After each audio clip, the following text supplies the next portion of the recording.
Word up. Nationwide hated.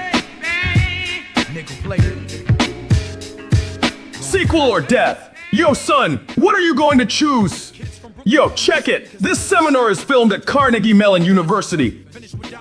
Thanks a lot, Google. I ain't lying, unless you got the 4-4 or more. All right, everyone. It's a new semester. We're super excited today to kick off the new seminar series on SQL or death. And the goal of this is to discuss attempts to replace SQL and then attempts to make SQL better through different query optimizers. So today, we're kicking off with attempt to replace SQL. We're super excited today to have James Cowling. He is the co-founder of Convex, which is the system or the framework he's going to talk about today. Prior to that, he was in charge of all databases at Dropbox for several years. And then prior to that, he got his PhD in computer science working with Barbara Liskov. So if you don't know James, let me put it this way. There's Brendan Gregg, Steve Irwin, James Cowling. Those are the three most important people that made the biggest contributions from Australia to computer systems. So that's why it's a big deal for us to have James today. James, the floor is yours. Go for it. Thank you, Andy. And if you have any questions for James, interrupt as he goes along. That way he's not talking to himself for an hour. Excellent. James, please jump in. And if I don't notice your chat pop up because I'm like looking forwards, just unmute and yell out. I won't mind. So cool. Hi everyone. And today I'm going to talk about this idea called database stored procedures. And this is the ability to run real code within a transaction. And I'm going to argue that these are actually a pretty good idea, even though a lot of people hate them. And I think that we should revisit these, but not in some weird esoteric language, but just in TypeScript, right? So Andy gave my bio already. My background's in distributed databases, designed the storage system at Dropbox, which stores multiple exabytes of data, and designed the database, which runs, I don't know, several million transactions per second. But not just a database builder. A lot of my time is spent managing teams that have the misfortune of using databases. And I have a company now called Convex. All our customers are application developers, have to build on top of databases. And so I want to really talk today about addressing some reasons why databases aren't meeting the needs of application developers, right? So this is a talk about databases. Hopefully with this audience, I don't need to explain this, but there's this annoying trend right now to conflate these terms SQL database with RDBMS, right? Relational database. So MySQL, Postgres, these are relational databases. They have structured data and a storage engine and transactions and some way of querying them. And it just so happens that way of querying them is SQL. But they're great databases otherwise, right? And so this is not an argument against relational databases. This is not a pro NoSQL talk in the sense that NoSQL means no relational databases. This is just an argument that we're interacting with our databases, I think, in the wrong way. So I'm going to start off with some basics and we'll get more advanced as we go. So, the real core building block of most databases is the transaction, right? This is the ability to execute stuff atomically. It's the A in ACID. It means you can do multiple things. And during the transaction, you don't have to think about the world changing underneath you, right? So databases without transactions is like, writing multi-threaded programs with shared memory and no locks, right? They don't really work. So a transaction reads some stuff, writes some stuff, and makes some decisions in the process. So let's start with what I think the most basic transaction kind of everyone knows. This is kind of like the classic transaction people talk about in textbooks. It's the bank transfer example, right? So this is an example where you have a sender and a recipient, and you want to move some money from the sender's account to the recipient's account, provided there's sufficient funds. And my challenge to you is to write this query in SQL. Write this query in actual SQL, in pure SQL, not in another programming language talking to SQL. Go write this query in real SQL. And if you're watching this on video, you can pause this and go and try and do this challenge, right? Because it's not so easy. Because you're going to want to use an if statement in there. And you can't do an if statement in pure SQL. So you're probably going to look up various SQL extensions, but you can do this in SQL, right? So here's an answer in MySQL at least. This is a. I don't think this works in Postgres because I don't think you can do two table updates at once in Postgres, but you can in MySQL. So this is an example of a short but relatively convoluted join that will do this thing. And here's an answer how you could do this in Postgres. And I believe this works in Postgres. There's a case statement in SQL. There's no if statement. This looks kind of simple, but then if you stare at it a bit longer, it's not that simple. And I don't think you would have just written this out by yourself if I just asked you and gave you a minute to do so. And this is a really simple example. This is a very simple bank transfer. A real life bank transfer involves all sorts of checks and logging and fraud detection, right? And so you'd never be able to write this in SQL. And you're probably going to say, this is stupid, James. Like, why are you asking me to implement business logic in a query language? This is not how people use SQL. And I would say, exactly, right? SQL is not a language for business logic. Applications are made up of business logic, and SQL is a query language. So the reason that was hard is because you want to use control structures. What you want to use a procedural language, and SQL is a declarative query language, right? And I gave you the most simple example in the world of a bank transfer. Most things are much harder than this, right? And of course, no one would ever try to do this in SQL, and no one would assume that people do this in SQL, except a few database researchers, right? So this is a a bit of an opus. This is a classic paper by Andy Pavler. You might know him. And there's 2 points made in this paper, right?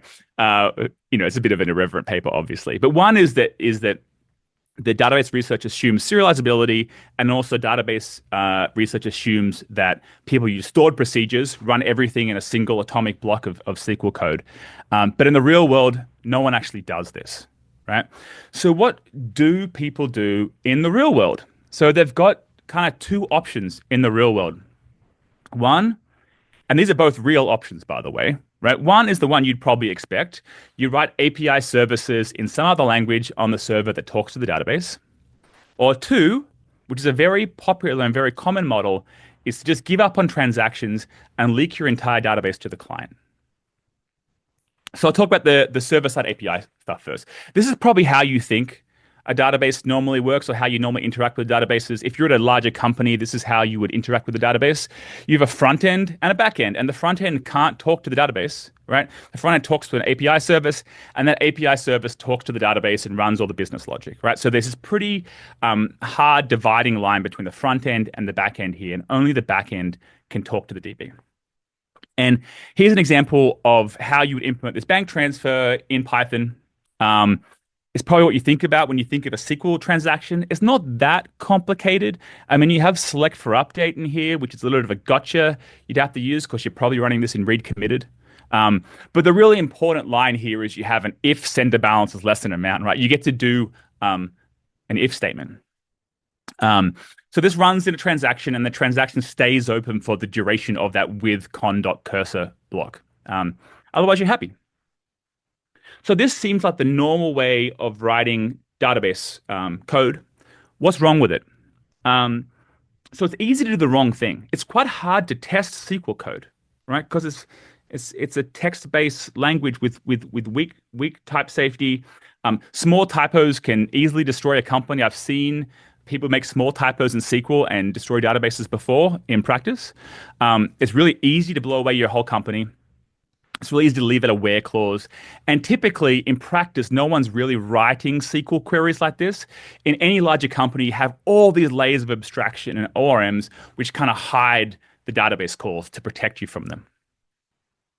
It's very easy to leak uncommitted state. This is a big problem that you might not think about, right? When you're in having pretty deep call stacks, so you call a function which calls a function which calls a function which talks to a database, it's very easy to externalize uncommitted database state. So it's very easy to go and send an email to a customer before the transaction is committed. And this happens all the time, and people get welcome to whatever emails, and they haven't actually been added to the database yet. Also, it can have long execution times which block database resources. So there's latency between the application server and the database. Oftentimes you'll be keeping locks open for the duration of this transaction. It's very easy to add arbitrary compute in there and take a long time. And so you've got snapshots or locks around or undo logs or vacuuming that's not happening. And as a result, typically, you have to ask someone to write this API for you if you're an application developer, because it's quite easy to break the database. And so this is the real key problem here, I think. And this is not like a trivial problem. This is a real problem that's affecting the industry, right? It's this front end and back end divide. So typically there's a team that writes the applications on the database, like the team that writes the app code, the front end, and a team that writes APIs to talk to the database. And every company has a bunch of front end developers that are annoyed because they can't move fast because it takes too long to convince someone to add APIs, right? And so you end up with stuff like GraphQL, but even with GraphQL, you need a team there to write resolvers for you, right? There's no kind of silver bullet there. So all these things culminate in this model being inconvenient to use. And you don't have to trust me on this because developers have tried to move away from this model at least twice I can think of, probably more times. But one was the NoSQL movement, which despite all the talk about web scale at the time, was really about developer ergonomics, right? So you had this new wave of these Web 2.0 app developers who are building interactive websites all of a sudden, and they're writing the full stack now. And they just want to stick some JSON in a table. And Mongo comes along and they give you the ability to do that. And so if you're, on the younger side, you might not remember this, but if you've been around for a while, you'll remember a time when Mongo was real hot and no one was talking about Postgres, right? So everyone kind of moved to this NoSQL model. And I'm actually a fan of Mongo in its modern incarnation. But these databases, these NoSQL databases, didn't just get rid of SQL. They got rid of transactions and relations and in large cases, type safety, right? And then this happened, right? Then everyone decided they didn't like NoSQL, right? It became, all of a sudden, it was really uncool to use Postgres, and then it became uncool to use NoSQL databases, right? Because people wanted transactions and relations and schemas. And only after this point did we enter this new modern era of like Postgres is cool. Back then, there was like web developers weren't talking excitedly about Postgres as if Postgres was this exciting thing. So people went back to the old way of API servers talking to databases, but not for long. Because then the serverless movement came along. And this is a movement that's happening right now. We're in this movement, and I don't think it's going away, and I hope that it doesn't go away. This is a movement driven by the needs of app developers, or what I would describe as the new serverless way of building stuff. So how are modern apps developed? They're started by front-end developers. They call themselves full-stack app developers. That's who starts a company these days, right? The apps are typically web apps, and they're typically written in TypeScript. And more business logic is moving to client code, right? So a lot of these apps are getting written in TypeScript on clients in a repo, in a JavaScript, TypeScript repo, that's getting deployed directly to hosted backend services like Vercel or Netlify or Cloudflare, etc. So we had this old way, and we've moved to this new way, right? And this new way, I think, pioneered by Firebase, but I'm not sure who really drove. I think Firebase really became the popular proponents of this model, right? And it has a lot in common with the NoSQL movement, but people are doing this with Postgres now, right? It's where you expose the database directly to code running on client applications. Seems a bit strange, but it's a natural shift towards allowing developers to write their own code in TypeScript and be able to iterate as fast as they want on the app code and deploy their backend code at the same time as they deploying their front end. And in many ways, this is a rejection of this old front end back end divide. And in respect, I think it's a good thing, right? I think the lack of a divide is a good thing. I don't necessarily think this model is a good thing, right? So what is wrong with just exposing the database to the client? Well, you had all these nice attributes of API services, like abstracting a database away, right? But now we're leaking our data model to the client. We've got no abstraction now. We're just letting the client code see our implementation inside our database. And we need to have now row-level security. We need to figure out ways of mapping authorization domains to rows in tables, which is very complicated. It's fine on a demo app and a preview app. When an application gets large, it's quite hard to express all the abstraction and authorization rules in a couple of RLS configurations. It leads to thick clients, and also it leads to inconsistency because we've largely given up on transactions in this model, right? You can't have a client on a website start a transaction and then just go away, right? You can't trust the client to keep those resources open. So what do we do if we want to run a real transaction? What if you want to do a bank transfer? Well, I don't think you can really. I mean, you have to go back to the API model. You have to go back to having some code, on a trusted daemon running next to your database, which is running the bank transaction for you. Or you could use stored procedures, which we'll get to. But you can't have a client starting a transaction and then just going away. So in some respects, this movement towards this new model is a movement away from transactions, which is not a great thing, right? Um, so I would argue that what the people want is functions, right? They want the ability to express their business logic as actual functions. And wouldn't it be great if we could just send that business logic directly to the database and have it run in a transaction? So this brings us to my boy Larry, right? The OG database CEO, founder of Oracle, owner of Big Boats and other things. Third richest So person in the world, yeah, and newly married. newly married. Yeah, second richest person in the world, Andy, you said? Third, he's third. Third richest person in the world. He bounces back between second and third. He's third right now. Yeah. So people in the database world love to hate on Larry, right? Perhaps they're jealous of his boats, perhaps it's some other things, right? But I want to restore honor to Larry, right? Obviously, Larry didn't do all the work here. Okay, lots of database designers did the work for PL SQL, right? Um, the people have known for a long time it's very hard to express business logic in declarative ways, right?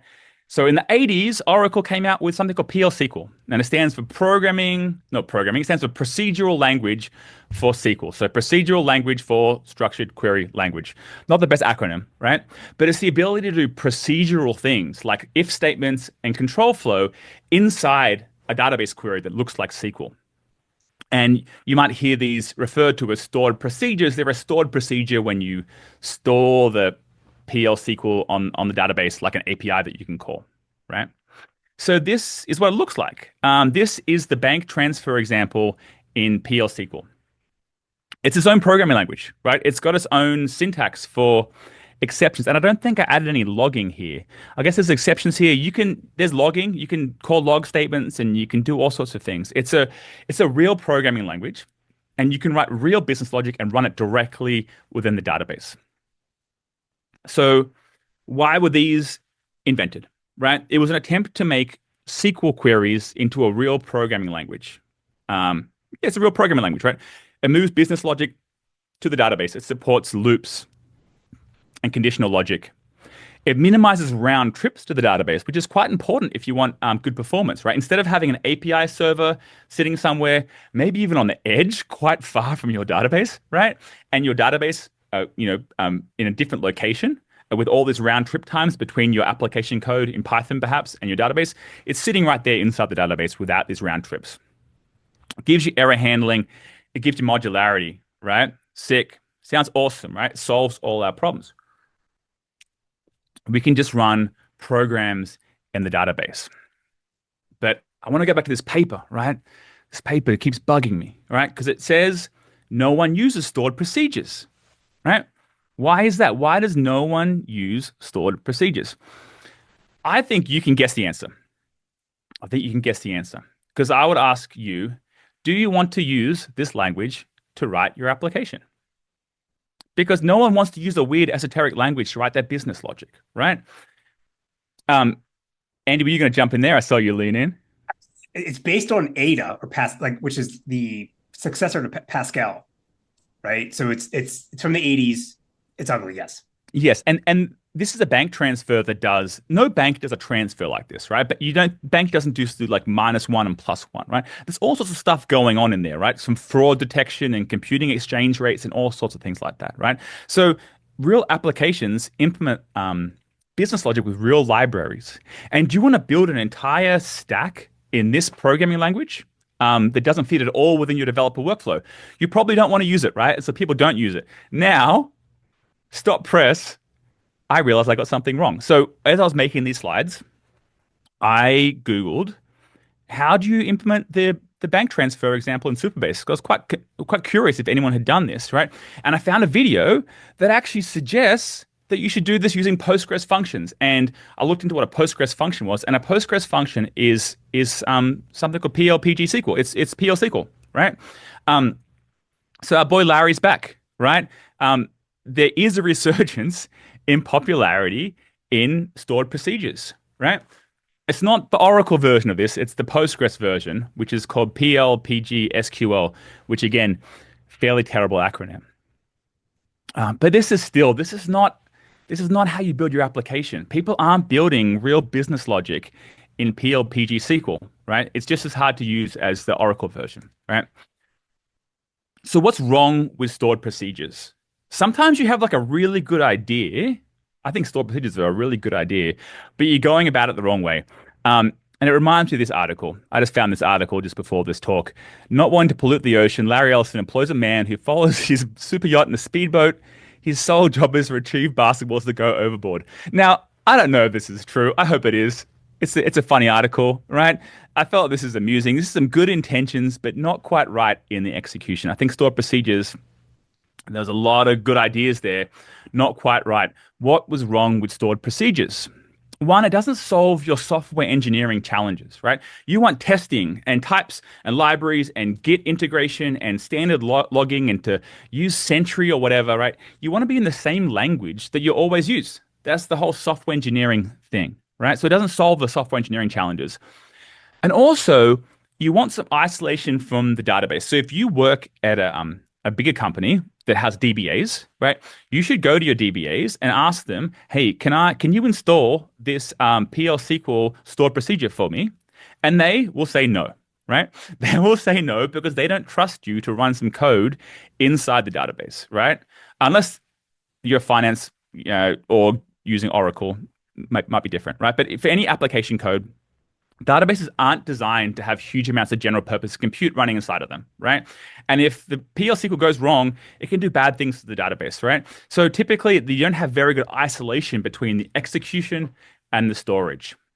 So good idea, but it kind of solved none of our problems, right? It was inconvenient to write API services, but stored procedures are, I think, more inconvenient.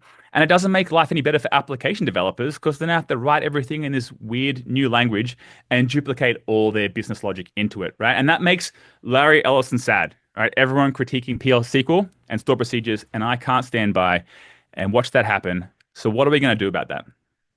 So what if we rethink stored procedures a little bit, right? If we go back to this code back here, where is it? Here we go, right? What if this code was just in TypeScript? What if it was in a regular old programming language that we use all the time, right? What if it was in the most popular programming language in the world, right?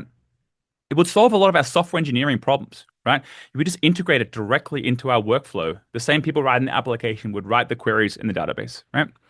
But then we have to make it safe. We have to make it sure that someone said, isn't SQL the most popular? I don't know. SQL the most popular language? I don't know. Let's say close enough. SQL is maybe the most popular query language. There was a survey last year from IEEE where SQL is the #1 programming language that students want to know. Python is #2. Want to know, yeah. That they feel like they need it for their careers. I think if you look at lines of code getting written these days, I believe it's TypeScript. But hey, maybe I'm wrong. It's close enough, right? I think if you go build a web app these days, it's gonna be JavaScript and TypeScript. By the way, yes, they're the same thing. Effectively, right? All the stuff I'm going to say applies fairly well to JavaScript as well, right? So we need to make this, yes, we get all the software engineering benefits. We have to make it safe, right? It feels weird to run TypeScript in our database, and so we'll get to that, right? So we can move the business logic back to where the database is as server functions, and we just let the application developer write it in the language they're already using, right? So let's talk about the software engineering experience of building a basic app that talks to a database using TypeScript, right? So here's a basic little shopping cart demonstration I've used a few times. I guess the source code's online there. It's obviously a trivial little app, right? And so you can add items to the cart and the stock available goes down and the amount in your cart goes up and the prices increment, etc. And this is a multiplayer application. So if someone else puts the hovercraft in their cart, it should disappear for sale from you, right? And there's lots of different components on the screen here that have to stay in sync. So how do we write the queries? Well, we just write them as regular TypeScript functions that execute atomically as a transaction. Here's a very, very simple function that just fetches the items available for purchase. It just looks up all the items table where remaining is greater than 0. But you can do something more interesting, right? So here's the mutation that adds something to your cart. And it does just the obvious things. It first checks if you're authorized to do so. That's out of screen here. I'll crop that out. Then it looks up the items and sees if there's remaining stock, and then it adds it to the cart, and then it deducts it from available in stock. And it just does the basic stuff in procedural language. And in practice, you'd call out to a bunch of libraries to do stuff. So in practice, when you're checking if someone's authorized to do something, you're not going to manually look up the auth table. There's a library that you've written called check auth, and you just call that, right? So we have folks using convex who have really huge code bases running in these functions, right? It's just general purpose TypeScript or JavaScript. And so the code just sits there in your folder hierarchy with the rest of your application code, just like you're building a regular web app, right? And then, if you're running, a web app and you're running npm run dev to automatically sync changes to your development server, it automatically syncs all your queries too. It's just this interactive developer experience that developers have come to expect and experience, right? And then you can run tests on them, right? So here's a simple test for an app I wrote, is using Vitest. So it does a lot of things. It mocks out the user identity, it mocks out time, it advances the timer. It's obviously a short test, but you can write this just like a real test, right? Which is really, really hard to do for something like a SQL query. And by the way, it uses the same types as the rest of your application, not like 10 different numeric and text or blob types like you find in most databases. And then with all that, you get type safety and you get autocomplete, like you've come to expect from a first-class app development experience. You're not kind of leaving this nice programming language world into this weird text-based world all of a sudden. Just to be clear, the TypeScript function is not running. You're not like converting to something that runs in Postgres or whatever data system it is. There's a JavaScript engine on the server side sitting in front of the data system. Absolutely. I'll explain that in a second. Yeah, but okay. It's running real code in V8. Yeah. Got it. And then you can run RPCs. You can call your client code directly, to call these functions like RPCs, or you can even bind them to a React component and have the client update automatically. So this is the query. This is the client side code to render all the items available for stock. And it just binds the results of the query called get items and just refreshes the component anytime data changes. So this feels like programming because it's just programming, right? It's about as ergonomic, I think, as you can get as an application developer. I think it's kind of the holy grail of interaction patterns. And so you might ask, why did this not exist already, right? One, people don't like changing things in the database world, right? And this is not written in SQL. So I'll give you that, all right? But the other is this has to be implemented correctly, or it doesn't solve a lot of the safety issues I mentioned before, a lot of the isolation issues. So what would we have to do to kind of convince the DBA that this is okay? Well, we'd have to make sure that these TypeScript functions don't have side effects.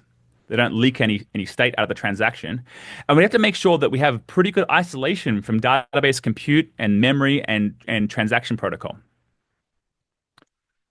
So let's talk about the convex runtime. So the convex runtime is implementation of TypeScript stored procedures. We have these two concepts of queries and mutations. Queries are pure functions. They just read data, and mutations can read and write, right? The type system matches JavaScript, TypeScript. We run, I'm putting arbitrary in quotes, arbitrary TypeScript. There's a couple of catches, right? It's side effect free. So we don't let you call fetch. We don't let you talk to the file system. That's pretty common and pretty easy to do. In V8, also, we happen to make these functions deterministic. So we mock out time and random. It's a bit of an implementation detail that helps with our caching. I think you wouldn't necessarily have to do that. And we run these all in a JavaScript environment that can call into the database. So here's a conceptual model, right? So you have the database. Yeah, you can spin up V8 context these days in hundreds of microseconds. And V8 enforces side effects free and determinism. And then we expose these syscalls that let you call into the database. So db.get, db.withindex, for example, and they kind of let you call into the database. And I'll talk more about that in a second. It's V8, so it actually supports WASM. We have some customers running Go code in these queries, so it's not specifically TypeScript, but obviously it's more ergonomic when written with TypeScript. But you can't actually run V8 inside a database. Oh, maybe you could, but you wouldn't want to, right? Because databases aren't designed for being highly efficient compute engines, right? Um, in the case of convex, we do this kind of separating storage from execution thing, right? Where all the concurrency control logic is performed in our backend engine, but all the index state and storage is stored in a big distributed MySQL cluster. And convex actually works on MySQL and Postgres and SQLite. Doesn't really matter. The differences are, from my perspective, relatively esoteric. So the database can focus on doing reliable database things, and we just run it on RDS.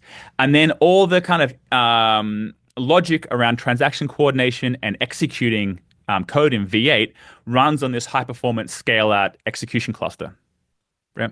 So you might ask, well, how do you get transactionality if the code isn't running on the database machine? It looks a little bit like the API server model. Is it not the same thing as an API service? Not quite, right?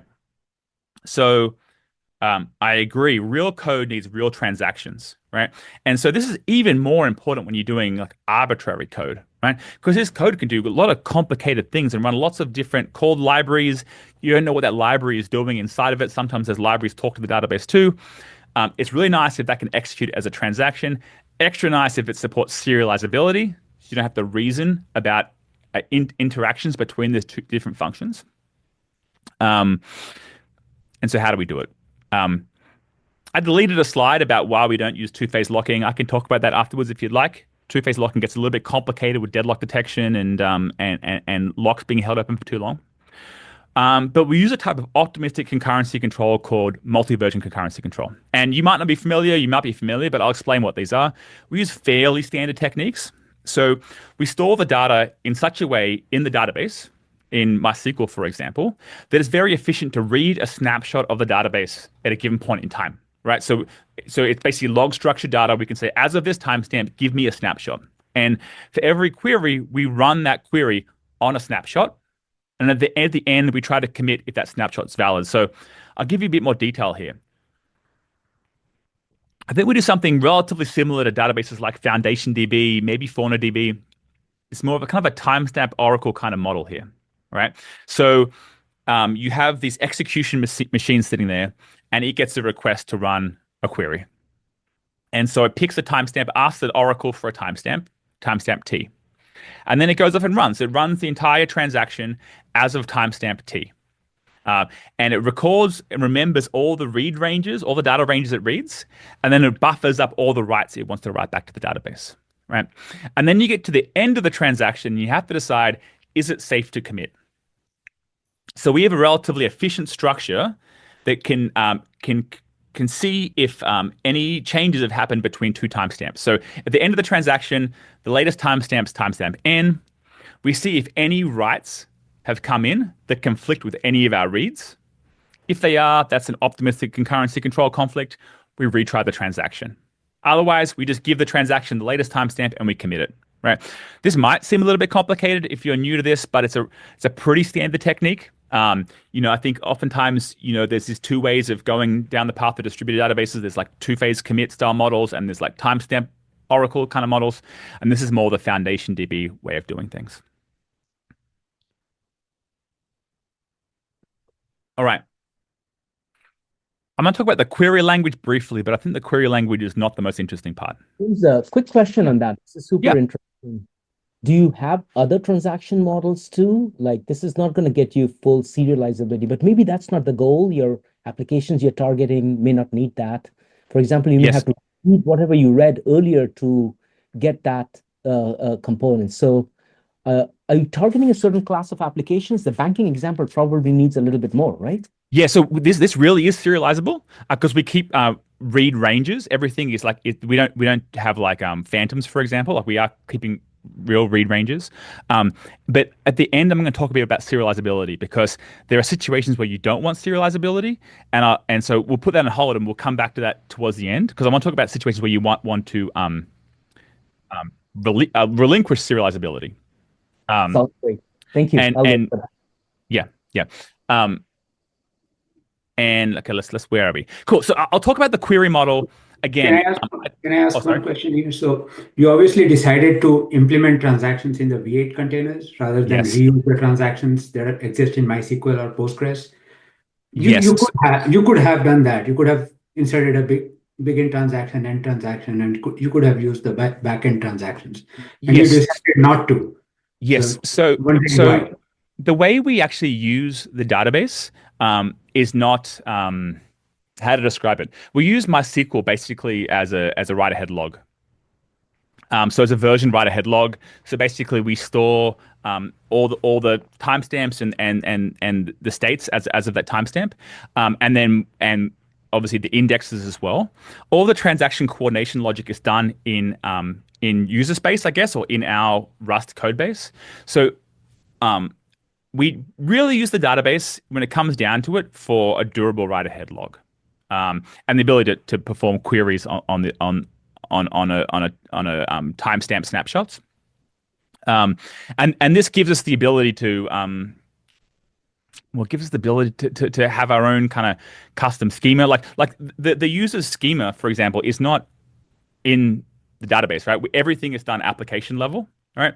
We can do our own concurrency control, and then really we're using the database as a storage engine. And I can talk in more detail about that towards the end, if there's more questions. So the backend could have been a regular key value store. It didn't have to be a Absolutely. MySQL or Postgres. It could be a key value store that allowed range reads, right? Because we do treat it somewhat like a B tree. So we our query, actually I'll talk about the query model right now. Our query model is just ranges of a B trees, really. And so we don't have a query planner. And that was a choice we made. It was a choice we made based on our experience running large databases, right? Because in large organizations, you don't really want a query planner. In fact, in any large installation I've seen, you typically force indexes and use pretty limited subsets of SQL, and you're not doing random joins in production. So our kind of postulate is that it's sufficiently ergonomic to just describe your queries in a declarative way, in an imperative way, rather than having to have a query planner in there that slows things down and can make things non-deterministic, and also could lead to unexpected performance degradation. We could have supported SQL in this model, and I'll talk about that a little bit later as well, right? So our query model literally is either get from an ID, and internally that gets translated from get from an ID in our query language to underneath get from an ID and a timestamp, or it's range scan over a table or range scan over an index. And then internally that's translated down to range scan over an index as of a timestamp. And so that's all we require from the database. Right? So this is how reads happen. Queried up with index, and then you can range over that index. You can insert. Now everything else in convex is in user space, right? And this is maybe a contentious thing. So if you want to do a join in convex, you just do it in the application level. Now, what is a join? I think people have this perception. A lot of people who use SQL think joins are somehow magical. That somehow the database can do some magic query planning thing that doesn't look like walking over a table and looking up another table. Typically, that's not happening, right? So if you want to do a join in convex, we do that at the application level in parallel, just like this, using a parallel map. I think in practice, this is maybe a little bit inconvenient, right? And so we have a helper for joins, and we're going to have a new version of convex that will have better support for joins, just as a concession towards user ergonomics. But basically, a core part of convex's API is to make expensive things look expensive and make cheap things look cheap. So we want joins to look like what a join's doing. Right? Now that said, SQL could compile down to this too. Right? We could take a SQL statement. Obviously, we'd want the TypeScript there, but the actual queries that do like db.get or whatever, you could write them in SQL, right? And we could run a static query planner and compile them down to range scans on the database. And we actually used to have this. The very early version of Convex had this in there. We stripped it out. It was getting a bit clunky. Because it's not type safe, it's less expressive. But hey, there's a possibility we add this back sometime. If people really want to run a SQL query instead of calling with index or whatever, there's nothing stopping us doing that, right? All we have to do is translate this down into range scans as of a timestamp. And that's what's going on underneath our system. Cool. So how does the world look different now that we can run code in the database, right? So I'm gonna claim that we've solved the ergonomics and the isolation problems, but what else can we get? What other benefits can we get? Well, one is that caching comes for free. And when I say caching, I don't mean row caching. I mean query caching. So caching validation is classically one of the hardest problems in computer science. Query caching is when you cache the result of a function. So you run some complicated thing, read a whole bunch of data, do some computation, and then you cache the result of that, right? Query caching is really powerful. It's a very efficient way to cache. You don't have to run this code over and over again, but it's very hard to do, right? Manually managing a query cache is quite tricky, right? But in convex, caching comes for free because we know the read set for every query and we know the write set for every mutation, and we have an efficient intersection mechanism for determining whether a mutation intersects with a read set. So we just cache a query until it's invalidated by a mutation, right? You get that for free, right? And so you might say, well, caching is hard, right? There's a lot of gotchas when it comes to caching, and you're right, there are a lot of gotchas. I'll give you an example of a gotcha with caching. Just say we cache a result of a query with a certain version of the source code, and then you go and change the source code. You go and change the stored procedure to do something slightly different. You'd have to go and invalidate all those previous cached values, right? And so typically when people are writing caching code, partly why they consider it so hard is all the corner cases and gotchas you have to deal with, right? But in convex, these problems just go away automatically. For example, in the source code example, every query depends on its source code. Every query has to read its source code before it runs. So the source code is in the read set for the query. And if you upload a new version of that source code, that's a mutation that invalidates the previous read set, right? And so that is conflicts and invalidates the cache. But also, if you have caching, if you have query caching, subscriptions come for free, right? Because if you know whenever data is whenever the result of a query changes, you can just subscribe to that query. You can say, give me the latest version of that query whenever the data changes underneath. And you can do that very efficiently. You don't have to do this kind of spin looping or polling. You get this for free. So what can you do with subscriptions? Well, you can build a sync protocol, right? This is kind of the end of polling. You don't have to, you're pushing the interface with the database right out to the application level, right? Where you can just say, bind the results of this query to this component and refresh whenever the data changes. So this was the query to, this was the React code to render the items list. And as you see here in the left, every time the data changes on the back end, that component just refreshes automatically. There's no need for manual polling logic or manual consistency logic. So if you're familiar with React and functional paradigms that update components whenever data changes, this will be very familiar with you. It's just React, but it's React all the way to the database. And again, there's always gotchas, right? And so you got to kind of pressure test this to see if it's designed correctly, right? Do we get true end-to-end consistency? Because there's at least two queries here. There's a query that gives you the list of items for sale and the query that gives you all the items in your cart. And it would be pretty unfortunate if these got out of sync. If you had something in your cart, but it wasn't in your, if it was still available for sale. And a lot of complex logic and a lot of modern applications deals with state management, how to keep all the stuff in sync with each other, right? But in convex, this problem is done automatically for you because we know what queries have subscribed to, and all this stuff is serialized over a WebSocket. So we just send you all the changes in lockstep. You get the changes in a serial order, and if two queries are invalidated at the same time, those components will refresh on the browser atomically. All right, awesome. We have real store procedures. They're expressive, and they're ergonomic to use. Larry's happy. He was right all along. This is a real book, by the way. It's the difference between God and Larry Ellison. God doesn't think he's Larry Ellison. So that's the updated cover, but yes. Oh, you've got this book, Andy? I give it out. I used to give it out to students. Wow. Okay. Maybe I should read it. Maybe I should read it. I'll tell you more afterwards. Keep going. Okay. And by the way, I'm just talking about Larry Ellison because there's lots of funny pictures about Larry Ellison. Obviously, props to the engineers and database researchers who designed all this stuff originally, right? Cool. So we have stored procedures, and Andy, someone I care about, can go back to having a happy, fulfilling life. Except there was two claims in that paper, right? It's a long paper, so you might have missed it. The two claims were no one uses stored procedures and no one uses serializability. And why don't people use serializability? Because there's a belief that serializability doesn't scale. And it's not a dumb belief. Like there's reasons for this belief. So what is serializability? Probably most people on this call know what serializability is. Serializability, in some extent, is the strongest version of consistency, slightly less than linearizability, right?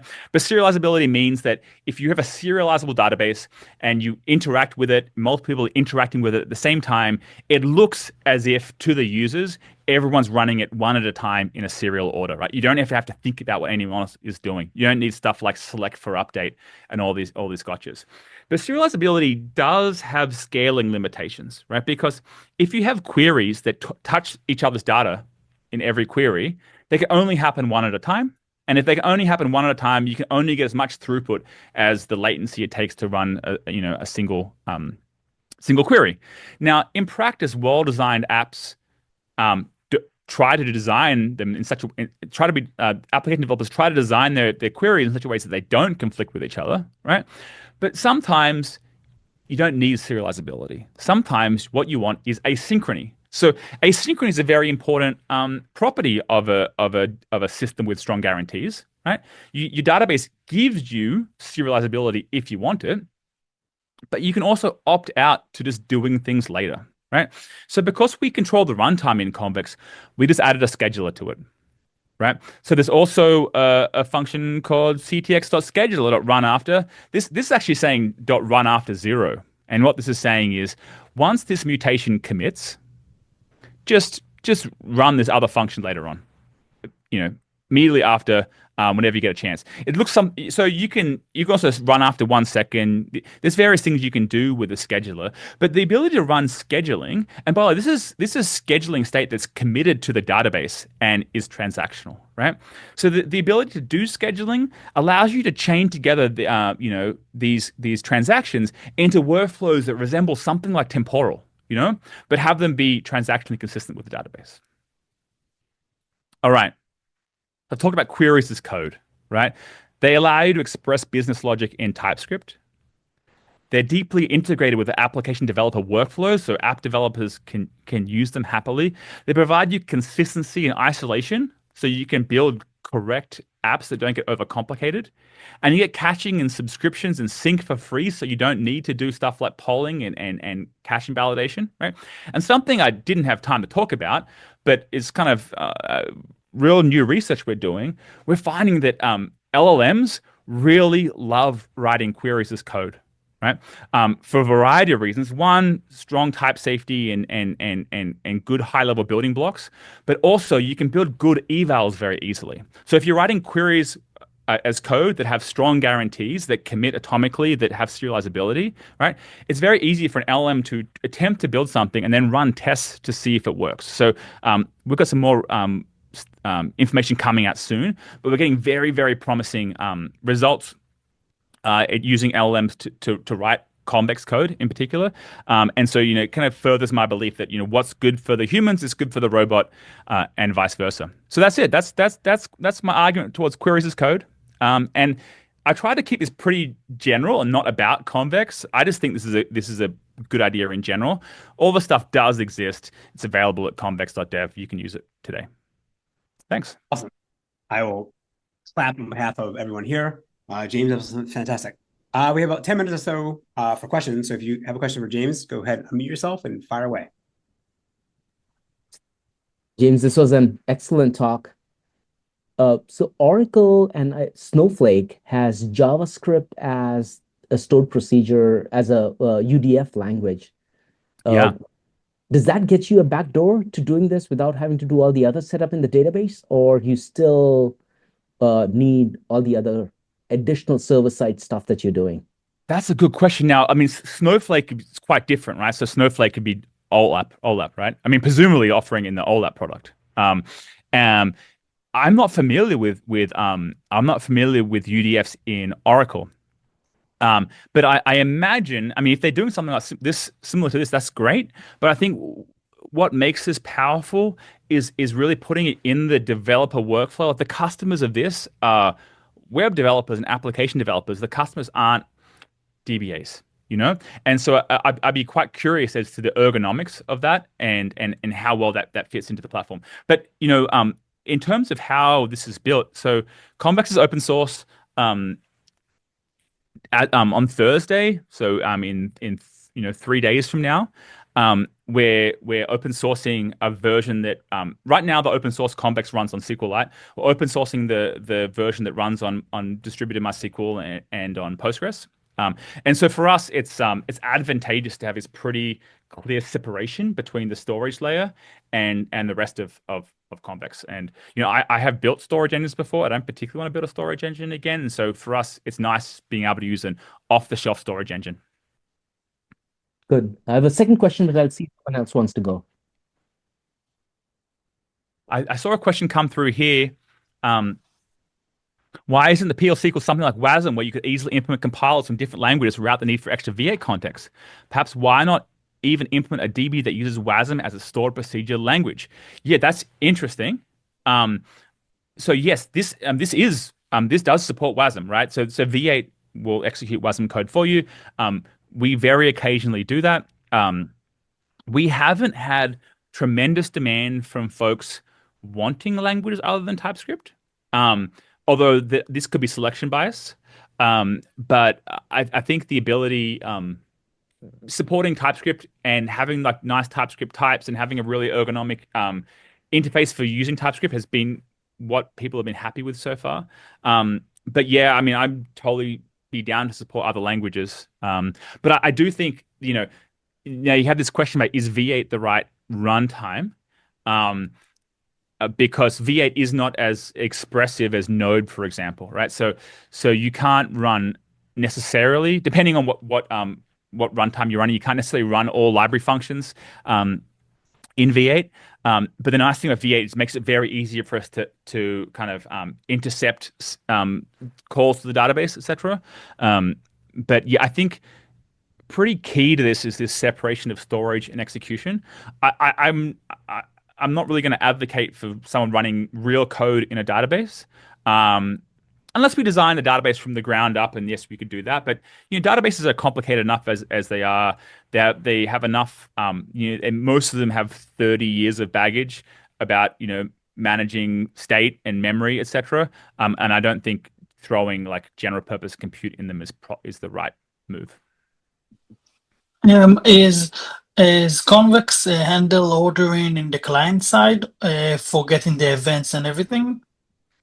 Yeah, so there's a sync protocol, and so my two co-founders, Jamie and Sujay, actually wrote the Dropbox sync protocol. So they wrote the desktop client at Dropbox, and so they've got a lot of experience building sync protocols. And so we actually have a WebSocket protocol. When you're writing a Convex app, typically there's a single WebSocket that's sitting there, and all requests and responses go over that WebSocket. There are kind of out-of-band ways of sending requests out-of-band to avoid head-of-line blocking. But we order all updates serially over the WebSocket, so there's no reordering is required locally. But yeah, so there's like a client-side library which does all this ordering going up to the back end and on the way back. This is for the sync side of Convex. You can also just use Convex like an RPC server. You could just call an HTTP endpoint and talk to a database like that, but without any of the sync, and then you wouldn't get end-to-end consistency. You'd only get consistency in the database. Okay. James, if I may, Yeah. I'll first ask a question and then provide a bit of a interesting context for it. So just as a confirmation, as I imagine, Convex is designed for mostly transactional OLTP loads, and not for all app like analytical queries and whatnot. Yeah, I have a lot to talk about that, but yes, the short answer is yes, it's for OLTP, but it's an interesting discussion there. Because fun fact, I work at the company which writes all of its business logic in SQL. We have very difficult networking algorithms completely encoded in SQL, which frequently have like 15 joins. And in the process of working with it, I came to the appreciation of how extremely complex SQL query optimization engines are, and how much they filter out unnecessary computation. And it came to my mind when I saw your example of like everything being in user space, where you sort of queried over one table and then joined it with another, and you loaded everything into the memory and you sort of joined them manually.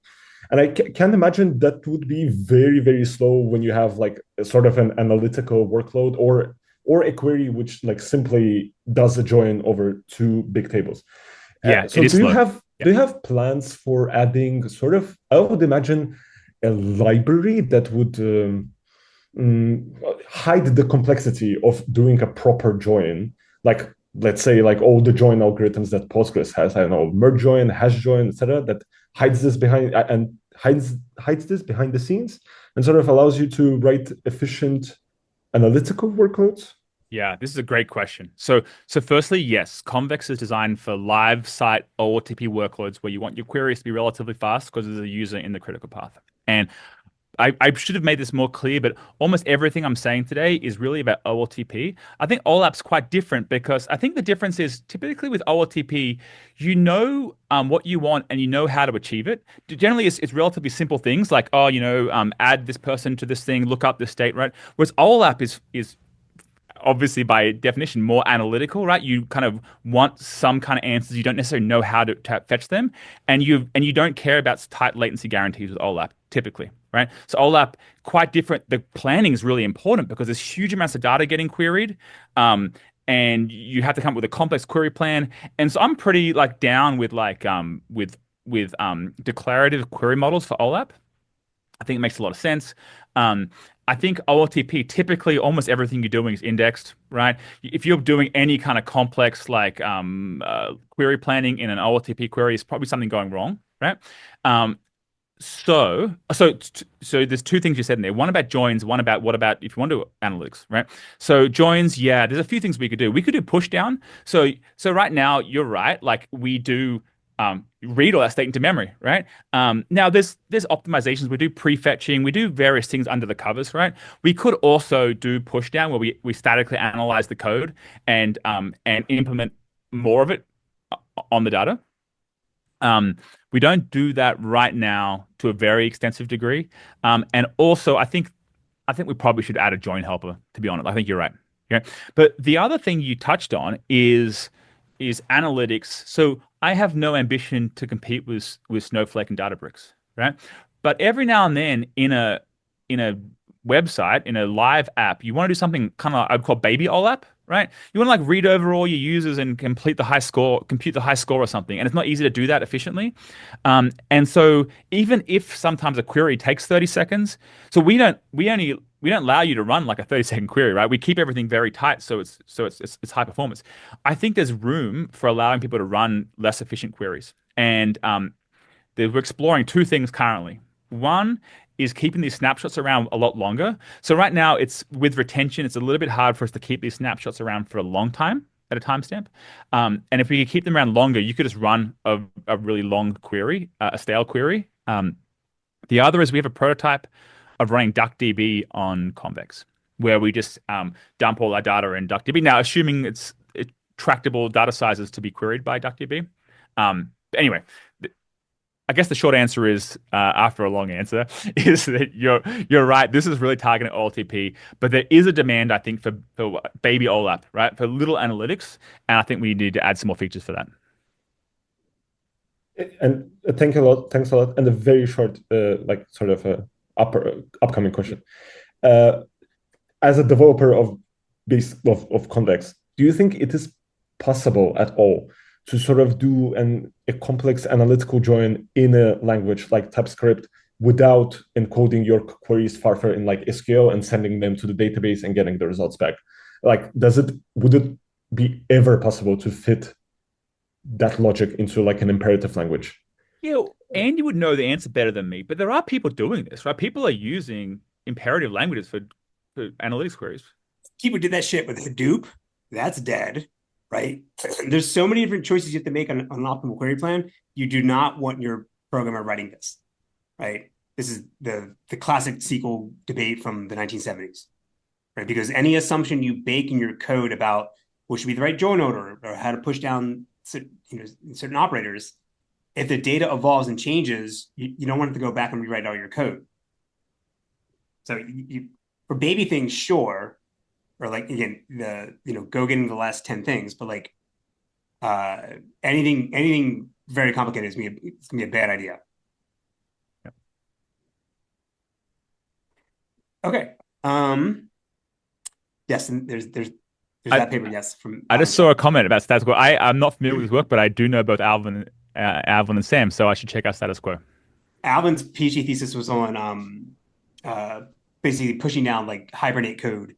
Like if it detects you're doing a join in Java, it then pushes that down to the database server. But it can actually move it back and forth based on the load of the system. Yeah. The other thing I'll say is I'm not particularly like anti-query planning, right? I think I prefer for OLTP static query planning at least, so you know what's going to happen in production, right? But I think this paradigm is compatible with query planning where that makes sense, right? Like I said, like we've chosen to use a very imperative style of querying, where you're traversing over B trees, basically feature ranges. But I think the key point here is the queries as code. And you could run it with some kind of assistance by even LLM based assistance. You're in programming language territory then. So there's lots you can do. All right, my last question was more clarification. Like you have this middleware that sits in front of the database server and then the TypeScript piece that's trying to determine the serial ordering of transactions. Is that assuming that the database server is like a primary replica setup so that you would then do the write to the primary and let the database server replicate it to the replica? Or is that middleware potentially sending it out to different nodes or instances and doing like a multi-primary write-up, multi-home write-up?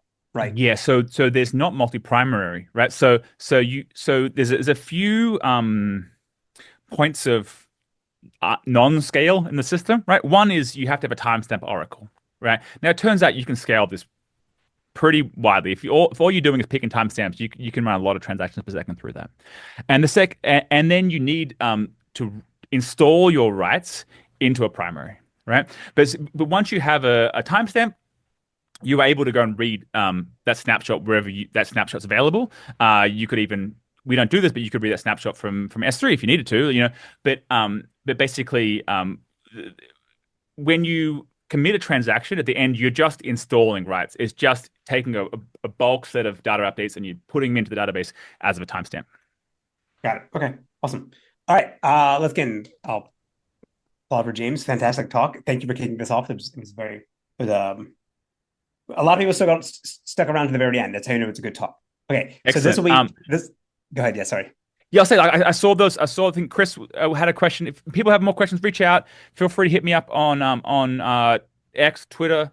It's just James A. Cowling, or try it out. We also have a blog post called How Convex Works, which talks in a little bit more detail about the transaction coordination protocol.